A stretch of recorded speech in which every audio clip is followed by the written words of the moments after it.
In international news, the first meeting of EU leaders with no British representation will be held on Wednesday to discuss the UK's exit from the organisation after the historic referendum result.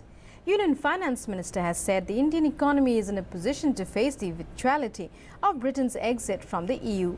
A joint statement issued by the EU leaders expressed regret over the UK's decision, but said the British people's decision would be respected and urged for negotiations to be launched swiftly.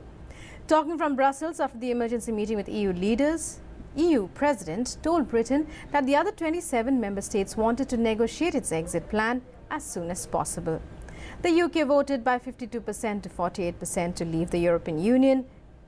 Prime Minister David Cameron has said he will step down now by October. Meanwhile, Scotland has said a second independence referendum is highly likely after the UK voted to leave the EU.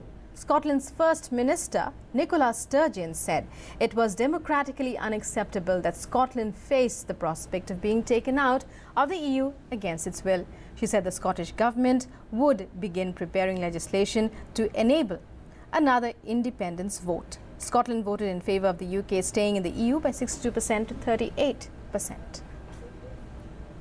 The United Kingdom has had its credit rating outlook downgraded to negative by the ratings agency Moody's after the country voted to leave the EU.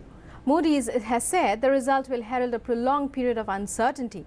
It also said the referendum result would have negative implications for the country's medium-term growth outlook and lowered the UK's long-term issuer and debt ratings to negative from stable.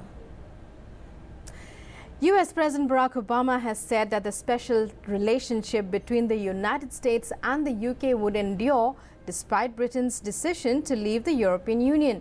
The US President said that the two countries would stay close to ensure economic growth and financial stability. He said the UK and EU were still indispensable partners for the US. Obama said that he was confident that the UK was committed to an orderly transition from the European Union.